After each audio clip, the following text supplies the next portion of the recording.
Law and order ಸುವ್ಯವಸ್ಥೆ ಎಲ್ಲಿಗೆ ಹೋಗಿ ನಿಂತಿದೆ ಈ ಪ್ರಶ್ನೆಯನ್ನ ಕೇಳುವಂತೆ ಮಾಡಿದ್ದು ಇವತ್ತು ನಡೆದ ಮತ್ತೊಂದು ಭೀಕರವಾದ ಹತ್ಯೆ ಪ್ರಕರಣ. ಅಂಜಲಿ ಹತ್ಯೆಗೀಡಾದ ಯುವತಿ, ಆಕೆಯ ಅಂತಿಮ ವಿಧಿವಿಧಾನಕ್ಕೆ ಒಂದ್ ಕಡೆ ಸಿದ್ಧತೆಗಳು ನಡೀತಾ ಇದ್ರೆ, ಮತ್ತೊಂದು ಕಡೆ ಮಗಳ ಶವದ ಮುಂದೆ ಹೆತ್ತವರು ಕಣ್ಣೀರು ಹಾಕ್ತಿದ್ದಾರೆ. ಅಂಜಲಿ ನಿವಾಸದಲ್ಲಿ ಪೋಷಕರ ಆಕ್ರಂದನ ಅಕ್ಷರಶಃ ಮುಗಿಲು ಮುಟ್ಟಿದೆ. ಅಂತಿಮ ವಿಧಿವಿಧಾನ ನೆರವೇರಿಸ್ತಾ ಇದ್ದಾರೆ ಪೋಷಕರು. ಇದರ ಜೊತೆಗೆ ಮಗಳ ಮೃತದೇಹದ ಮುಂದೆ ತಂದೆ ತಾಯಿ ಕಣ್ಣೀರನ್ನ ಹಾಕ್ತಿದ್ದಾರೆ. ಕಣ್ಣೀರೆಡುತ್ತಲೇ ಸುಸ್ತಾಗಿ ಬಿದ್ದಿದ್ದಾರೆ ಅಂಜಲಿಯ ತಾಯಿ. ಹೆತ್ತವರಿಗೆ ಇಂಥ ಘಟನೆಯನ್ನ, ಅದರಲ್ಲೂ ಕಣ್ಣು ಮುಂದೆ ಆಡಿ ಬೆಳೀತಾ ಇರುವ ಮಕ್ಕಳನ್ನ ಇಂಥ ಸ್ಥಿತಿಯಲ್ಲಿ ನೋಡ್ಲಿಕ್ಕೆ ಎಂಥವ್ರಿಗಾದ್ರೂ ಕೂಡ ಕಷ್ಟದ ಸಂಗತಿ. ಅದರಲ್ಲೂ ಯಾರೋ ಒಬ್ಬ ಆಗುಂತಕ ಬಂದು ಏಕಾಏಕಿ ಹೀಗೆ ಮಗಳನ್ನ ಹತ್ಯೆ ಮಾಡಿ ಹೋಗ್ತಾನೆ ಅಂತಂದ್ರೆ ಅದನ್ನ ಅರಗಿಸ್ಕೊಳ್ಳೋದು ಪೋಷಕರಿಗೆ ಇನ್ನೂ ಕಷ್ಟದ ಕೆಲಸ. ನೋಡಿ, ದೃಶ್ಯದಲ್ಲಿ ಗಮನಿಸ್ತಾ ಇದ್ದೀರಿ ಅಂಜಲಿಯ ನಿವಾಸದಿಂದ ನೇರ ಪ್ರಸಾರದ ದೃಶ್ಯ ರಿಪಬ್ಲಿಕ್ ಕನ್ನಡದಲ್ಲಿ. ಅಂತಿಮ ವಿಧಿವಿಧಾನ ನೆರವೇರಿಸಲಾಗ್ತಾ ಇದೆ. ಸಂದರ್ಭದಲ್ಲಿ ಪೋಷಕರು, ಸಂಬಂಧಿಕರು ಕಣ್ಣೀರಿಡ್ತಲೇ ಅಂಜಲಿಗೆ ವಿದಾಯವನ್ನ ಹಾಡುವ ಪ್ರಯತ್ನವನ್ನ ಮಾಡ್ತಿದ್ದಾರೆ.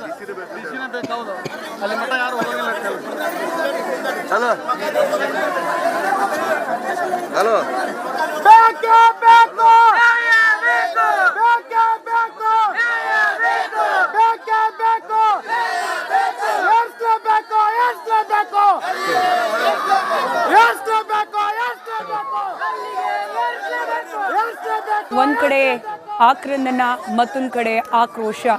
ಇಂಥ ಕೃತ್ಯಗಳು ಈ ತಕ್ಷಣಕ್ಕೆ ನಿಲ್ಲುವಂತಾಗಬೇಕು. ಮತ್ತೊಂದು ಮನೆಯ ಹೆಣ್ಣು ಮಗಳು ಈ ರೀತಿ ಶವವಾಗಿ ಪೋಷಕರ ಮುಂದೆ ಬಂದು ಬೀಳೋದನ್ನ ತಪ್ಪಿಸಬೇಕು. ಪೊಲೀಸ್, ಕಾನೂನು, ಸಂಪರ್ಕದಲ್ಲಿರಿ.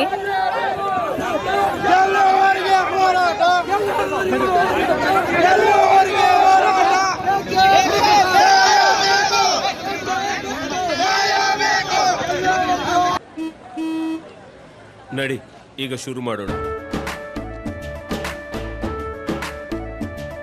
ಕೇಸರಿಯಿಂದ ಮನೋಲ್ಲಾಸ ಮನಸ್ಸು ಮತ್ತೇರಿ ಕುಣಿದಾಡಿದೆ ನೋಡು, ಮನಸ್ಸು ಮತ್ತೇರಿ ಕುಣಿದಾಡಿದೆ ನೋಡು. ಕ್ಷಣ ಕ್ಷಣವೂ ಆಚರಿಸಿ ಕೇಸರಿ ಹಬ್ಬ. ವಿಮಲ್, ಬಾಯಲ್ಲಿ ಹೇಳಿ ಕೇಸರಿ.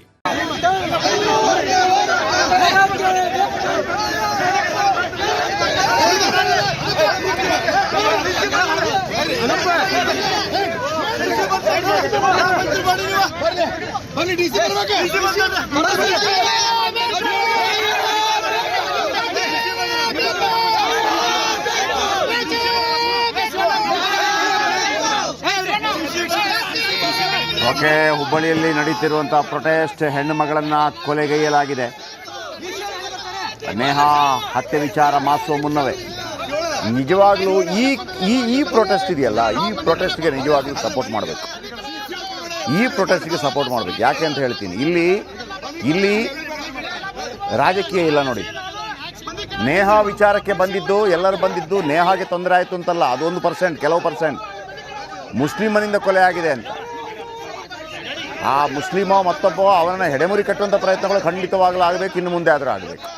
ಆದರೆ ರಾಜಕೀಯ ಲಾಭಕ್ಕಾಗಿ, ಓಟಿದೆ ಅನ್ನೋ ಕಾರಣಕ್ಕಾಗಿ ಬಂದವರು ಇವತ್ತು ಯಾರಾದರೂ ಬರ್ತಾರಾ ರಾಜಕೀಯ ನಾಯಕರುಗಳು? ನೋ, ಇದು ಸಾರ್ವಜನಿಕರ ಪ್ರೊಟೆಸ್ಟ್. ಇಲ್ಲಿ ಒಂದು ಪ್ರಶ್ನೆ, ಎಲ್ಲಿ ಹೋಗಿದೆ ಕಾನೂನು ಸುವ್ಯವಸ್ಥೆ?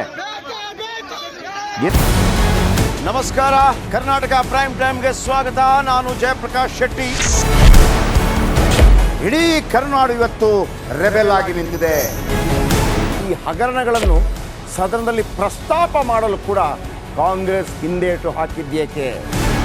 ನಿಮ್ಗೆ ಸಂಬಳ ಅದಕ್ಕೆ, ನಿಮಗೆ ವಾಹನ ಅದಕ್ಕೆ, ನಿಮಗೆ ವೆಪನ್ ಅದಕ್ಕೆ, ನೀವು ಅದನ್ನು ಸೆರೆ ಹಿಡಿಬೇಕಾಗಿತ್ತು. ನೀವು ವಿದ್ಯುತ್ ಬರ ಇದೆ ಅಂತ ಹೇಳ್ತಾ ಇದ್ದೀರಿ, ಎಲ್ಲಿ ಬರ ಇದೆ ನೀವು ಹೇಳಬೇಕು. ಪಾಕಿಸ್ತಾನ್ ಆಕ್ಯುಪೈಡ್ ಕಾಶ್ಮೀರ್ ಅದು ಎಂದೆಂದಿಗೂ ನಮ್ಮದು. 40 ಮೆಷಿನ್ಗಳು ತಂದಿತ್ತು ನೋಟ್ ಎಣಿಸುವುದಕ್ಕೆ, ಅದೇ ಹಾಳಾಯಿತು. ಮಥುರಾದ ಗಲಾಟೆ ಇದೆಯಲ್ಲ, ಅದು ಸ್ಥಳೀಯವಾಗಿ ಕೂತು ಪರಿಹರಿಸಬಹುದಾದಂಥ ಕಾನೂನಿದೆ.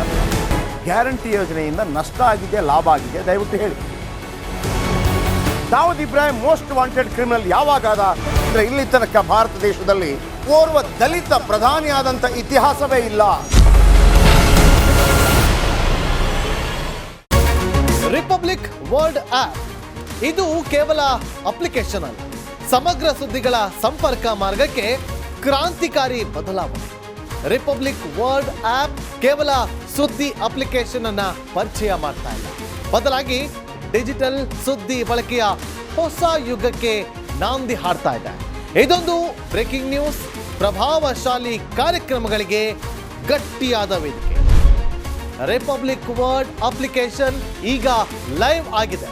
ಗೂಗಲ್ ಪ್ಲೇ ಸ್ಟೋರ್ ಮತ್ತು ಆಪಲ್ ಆಪ್ ಸ್ಟೋರ್ ಎರಡರಲ್ಲೂ ಲಭ್ಯವಿದೆ. ಈಗಲೇ ಡೌನ್ಲೋಡ್ ಮಾಡಿ.